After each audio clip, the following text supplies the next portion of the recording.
ముందు చాలా వీడియోస్‌లో చెప్పిన మాకైతే సంక్రాంతి నోములున్నాయని జెప్పేసి. సో, ఇక్కడ మా అత్తయ్య నోముకుంటుందనమాట. సమ్ పర్టిక్యులర్ టైమ్ అని ఉంటది. సో, ఆ టైం వరకు ఖచ్చితంగా ఫుడ్ ఏం తినకుండా నోముకోవాలి. సో, నోమైపోయినంక కొబ్బరికాయ కొట్టేసి ఇంకా దేవుడికి హారతి ఇవ్వచ్చు. లైక్ మంగళారతి పాడడం. సో, ఇక్కడ నేను మా అత్తయ్య మాత్రం తిప్పుతున్నాం. వెనకాల అమ్మమ్మ సాంగ్స్ పాడుతుంది.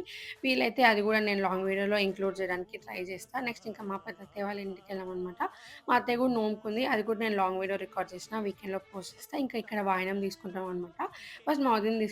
నెక్స్ట్ మా అత్తయ్య అండ్ నెక్స్ట్ నేను తీసుకున్నా. యూజువల్‌గా చాలా మందికి తెలుసు వాయనం ఎట్లా తీసుకుంటారు ఏంటి అనేది. తెలియని వాళ్ళ కోసం చెప్తున్నా. లైక్ ఇస్తున్నామా వాయనం, పుచ్చుకుంటున్నామా వాయనం అట్లా 3 టైమ్స్ చెప్పి వాయనం తీసుకుంటారు. అండ్ నా డ్రెస్ డీటెయిల్స్ కోసం ప్లీజ్ ఇన్‌స్టాగ్రామ్‌లో కమెంట్ చేస్తున్నారు. లైక్ మెసేజ్ చేస్తున్నారు. నేను ఖచ్చితంగా రిప్లై ఇస్తా.